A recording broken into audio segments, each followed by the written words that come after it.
अस्सलाम वालेकुम। जो आज का हमारा ग्रेड 10 का फिज़िक्स का टॉपिक है वो सब डोमेन चेंजेस इन स्टेट से है। Analyse how temperature, humidity, surface area and air movement over a surface effect evaporation. तो इसके अंदर हम लोगों ने असल में वो सारे फैक्टर्स बताने हैं जो कि इवेपोरेशन को इफ़ेक्ट करते हैं। सबसे पहले वो ये कह रहे हैं कि अगर टेम्परेचर है तो उसका बढ़ना या गिरना किस तरह इफ़ेक्ट करेगा आपके इवेपोरेशन को, ठीक है? तो सबसे पहले इवेपोरेशन को अगर हम लोग रिवाइज़ करें तो वो सरफेस से एनर्जेटिक पार्टिकल्स का वेपर के फॉर्म में उठ जाना इवेपोरेशन है, सरफेस से, नीचे वाले नहीं। तो ये एनर्जेटिक, जो सबसे एनर्जेटिक होगा वो सबसे पहले इवेपोरेट होगा वाला पार्टिकल। तो टेम्परेचर असल में डिपेंड करता है on your average kinetic energy, ठीक है? जिस पार्टिकल की एवरेज काइनेटिक एनर्जी सबसे ज़्यादा होती है वो इवेपोरेट सबसे पहले होता है।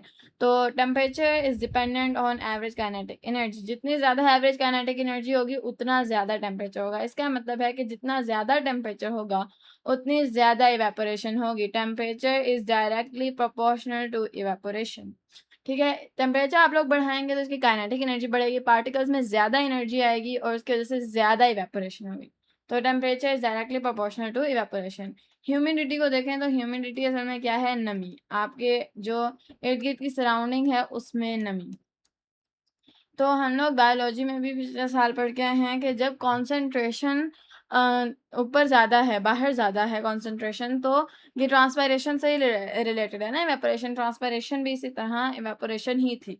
तो ट्रांसपायरेशन में हम लोग पढ़ के आए थे कि ह्यूमिडिटी, अगर बाहर वाटर वेपर ज़्यादा हैं, उनके कॉन्सेंट्रेशन अगर बाहर ज़्यादा है तो अंदर वाले डिफ्यूज़ ईज़िली नहीं होता, ठीक है? डिफ्यूज़न का आप लोगों का कॉन्सेप्ट क्या होता है कि लो कॉन्सेंट्रेशन से हाई कॉन्सेंट्रेशन की तरह, हाई कॉन्सेंट्रेशन से लो कॉन्सेंट्रेशन की तरफ डिफ्यूजन होती है, ठीक है? अगर बाहर हाई कॉन्सेंट्रेशन है तो फिर तो इधर से इधर आने लग जाएँगे ना, इवेपोरेशन यहाँ से वहाँ नहीं हो पाएगी।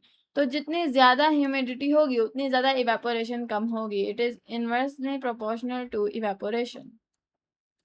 क्योंकि उतनी ज़्यादा डिफ्यूजन स्लो डाउन होगी, जितनी ज़्यादा बाहर कॉन्सेंट्रेशन वाटर वेपर्स की ज़्यादा होगी, उतने ज़्यादा अंदर से बाहर जाना मुश्किल होंगे, डिफ्यूजन मुश्किल होगी। तो ह्यूमिडिटी पे जो इवेपोरेशन है वो इनवर्सली प्रोपोर्शनल है।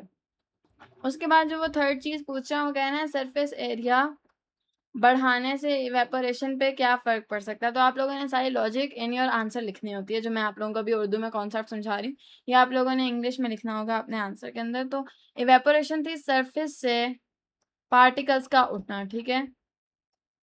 अगर ये अभी इस वक़्त सरफेस पे 5 पार्टिकल्स हैं और ये 5 पार्टिकल्स इवेपोरेट हो रहे हैं एक वक़्त में, क्योंकि सरफेस पे अभी 5 हैं, और मैंने सरफेस एरिया बढ़ा दिया, अब सरफेस पे 10 हैं।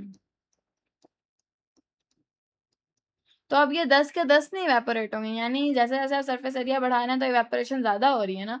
तो it is directly proportional to evaporation. जितनी ज़्यादा आप सरफेस एरिया बढ़ाएँगे उतनी ज़्यादा इवेपोरेशन ज़्यादा होगी, ठीक है? उसके बाद उन्होंने बोला है एयर मूवमेंट। एयर मूवमेंट को हम लोग विंड कहते हैं, ठीक है? तो विंड बढ़ेगी तो इवेपोरेशन बढ़ेगी या कम होगी? तभी भी हम लोग ह्यूमिडिटी का कॉन्सेप्ट पढ़ के आए हैं कि अगर तो हवा में नमी है तो विंड के चलने से नमी हट जाएगी और बाहर कॉन्सेंट्रेशन कम होगी, जिसकी वजह से इवेपोरेशन तेज़ होगी। तो विंड के तेज़ होने से इवेपोरेशन भी तेज़ होगी। ठीक है, हम लोग डेली लाइफ में देखते हैं कि हम इन चारों जो फैक्टर्स हैं इनको यूज़ करके इवेपोरेशन को किस तरह कंट्रोल कर रहे होते हैं। ठीक है, सबसे पहले एक है जब हम लोग कपड़े सुखाने के लिए बाहर जाते हैं, कपड़े सुखाने हम लोग जा रहे होते हैं, तो हम लोग दो इन दोनों में से एक काम करते हैं कि हम लोग टेम्परेचर को ज़्यादा रखते हैं या फिर हम लोग विंड को ज़्यादा रखते हैं। तो अगर तो बाहर धूप निकली है, तो बाहर टेम्परेचर ज़्यादा है, तो हम लोग कपड़ों को बाहर डालते हैं इन सन, ठीक है? या तो हम लोग सन में डालेंगे, या अगर बाहर धूप नहीं निकली तो फिर हम लोग अंदर पंखे के अंदर डाल देते हैं, ठीक है?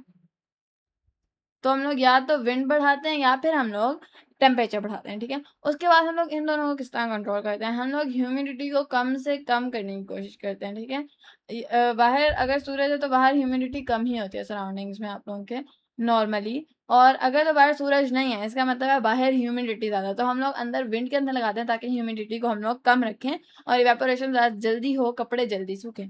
और सरफेस एरिया भी हम लोग बढ़ाते हैं ताकि इवेपोरेशन ज़्यादा, हम लोग कपड़ों को फैला के डालते हैं, हम लोग कपड़ों को सुकेड़ के नहीं डालते।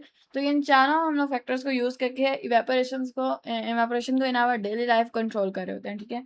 ये वाला एसल आज का हमारे यहाँ पे ख़त्म हो गया है। मिलते हैं अगले एसल में, तब तक के लिए अल्लाह हाफ़िज़।